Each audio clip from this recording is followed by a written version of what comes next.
Blackfish came out 20 years after Free Willy. Critically acclaimed documentary, devastating footage. And yes, it eventually pressured SeaWorld to stop using orcas in shows, but it took years of slow movement.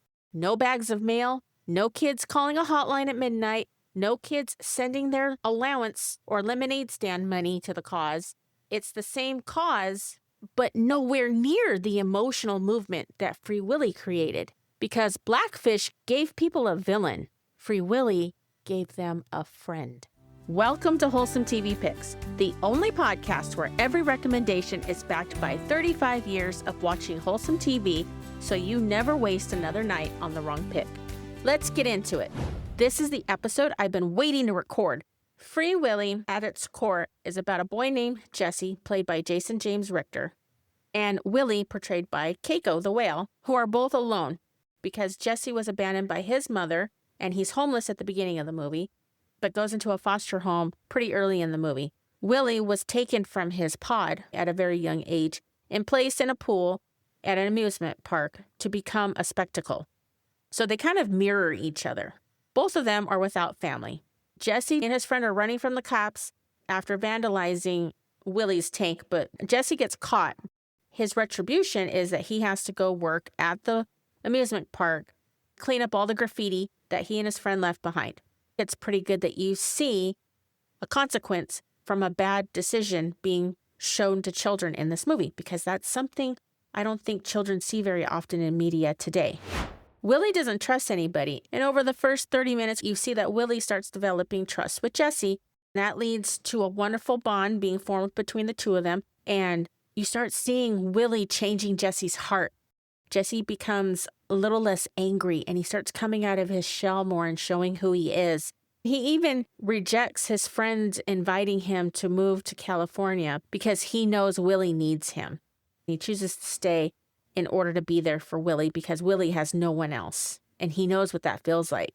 It's really neat to see how an animal can bring out the best in a human being. It's very similar to The Black Stallion, another wonderful family film that highlights the human-animal bond. The Black and Alec are stranded on an island as strangers, but they leave as best friends.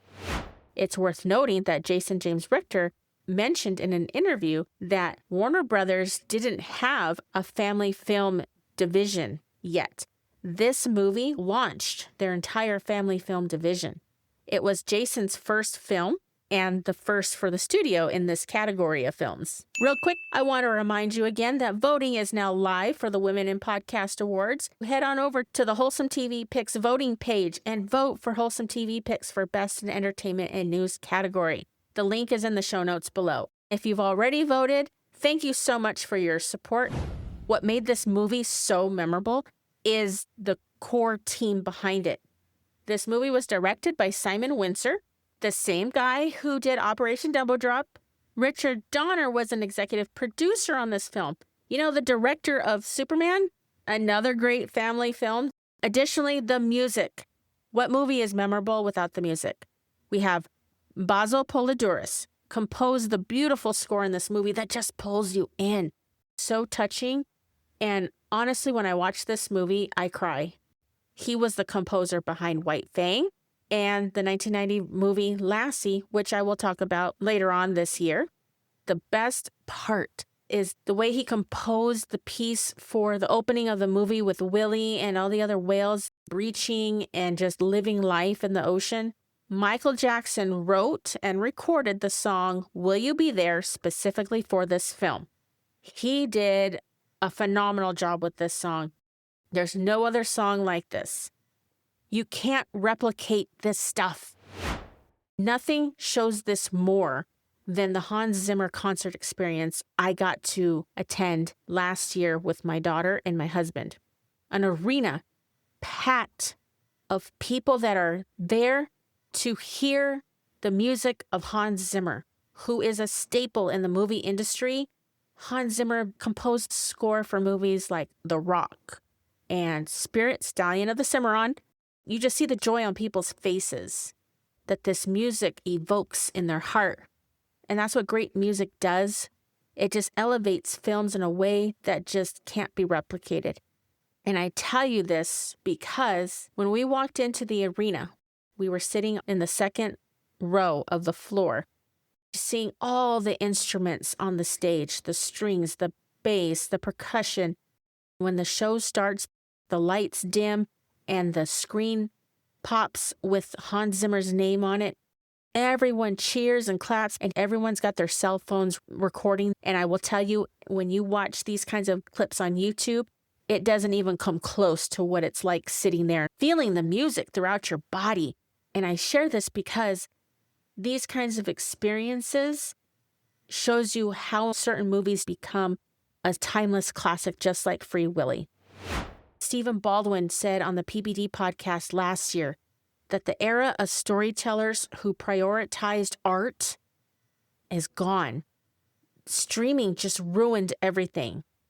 It's just filler that doesn't get a Basil Polidor score. So much content nowadays won't even be remembered in 20, 30 years like Free Willy is remembered. Matt Walsh of the Daily Wire recently talked about streaming fatigue, where there's just so much content out there. It's so overwhelming, which is why I do this show. The main point that Matt Walsh was making is the lost art of filmmaking, which I said in my bonus episode called Inside the Fall of Wholesome TV Shows and What You Lost. I go into great depth about this topic. Another thing that's been lost is the community. Families could go and experience this movie together on the big screen and then took away so much from it. This is a movie that created community. We've lost that, and that's something I so wish we could get back. Don't you?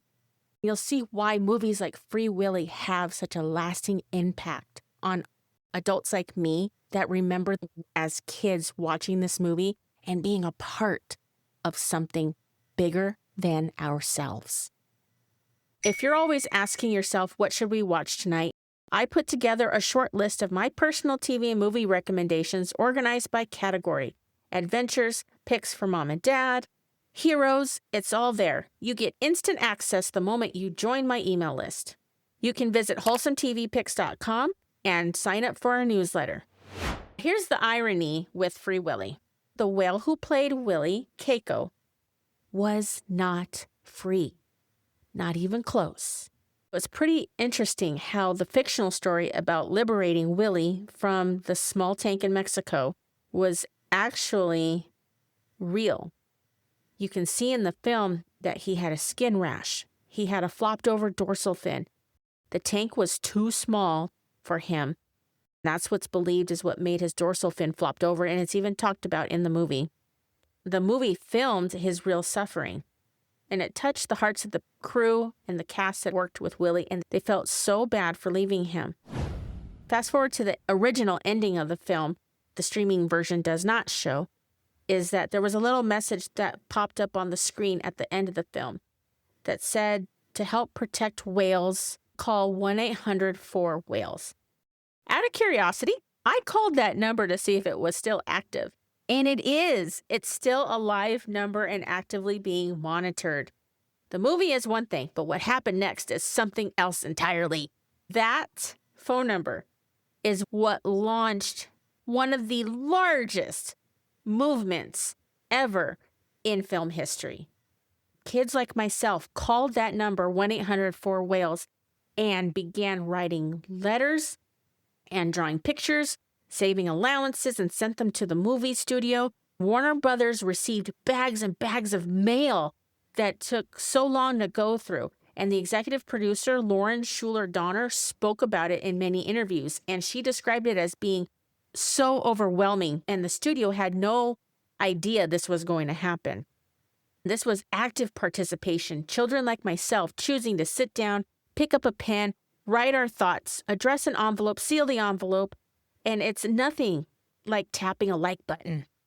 I think liking and sharing videos on Instagram by tapping and all that stuff isn't the same thing as what happened in this movement. And kids understood it was something worth doing. It was something they believed in, and they wanted to free Willy. The deeper lesson here is that we can actually teach kids that they can change things.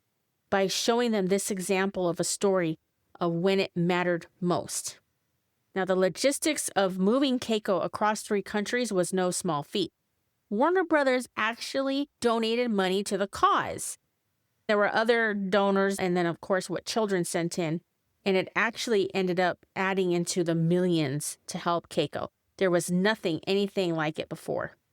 When moving day finally came, they decided to move him around 3 to 4 a.m. in order to avoid crowds. Yeah, that didn't work. Word got around, and the streets of Mexico were flooded with people of all ages lining the streets to say goodbye to Keiko. UPS actually donated a cargo plane to fly Keiko from Mexico to his temporary new home in Oregon. The same thing that happened in Mexico happened in Oregon. You had a ton of people flooding the streets and lined up along to welcome Keiko. This new home was state-of-the-art. It was built specifically for Keiko. Additionally, he wasn't fed the best diet in Mexico. When he moved to Oregon, he had state-of-the-art everything. He had a improved diet of the best fish that they could buy. He had salt water, which over time you can see that the rash really improved that was under his fins, went away. I don't know how many thousands of gallons it was, but it was so big that Willy finally had room to deep dive. And a month or so after being moved, it was pretty fast, he started breaching and started doing all kinds of behaviors that the amusement park never saw him do. Another important behavior that he began that he never did in Mexico was he started vocalizing. He was vocalizing, trying to find his family. Then a scientist came along and was studying and recording his vocalizations to try to find his pod in hopes of reuniting him with his family. The Free Keiko movement was completely powered by children. There has never been another movement in 30 years of film history that created such a lasting impact. Eventually, Keiko was released into the open ocean near his home in Iceland in 2002, and he died of pneumonia in 2003. The real story is he did live free towards his latter years, and he got to swim with wild orca pods. It begs you to ask the question, do we have the right to keep these animals at all? SeaWorld, aquariums, adventure parks? Keiko's story didn't answer that question, but it made it impossible to ignore it.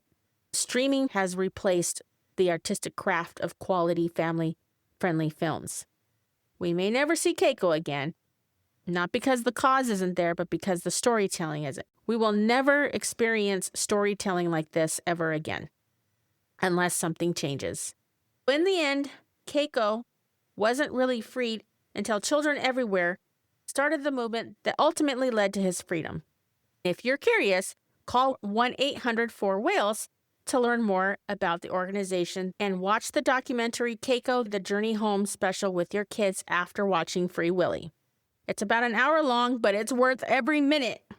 And you'll never watch Free Willy again the same way after knowing the history of Keiko. I'll leave a link in the show notes.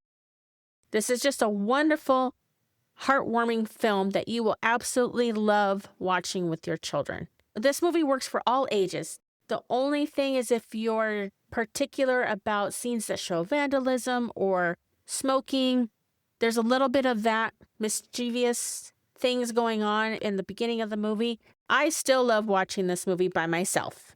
So that tells you something. If you want an even easier way to find your next pick, head to wholesometvpicks.com and sign up for my email list. You'll get instant access to a curated list of movies and TV shows organized by category. Next week, a different kind of courage. One man against the agricultural industry when one deadly mistake made in the feed industry led to a disaster that is still affecting generations today. Thanks for listening. Remember, your values matter and your TV should too. I'll catch you next week. Take care.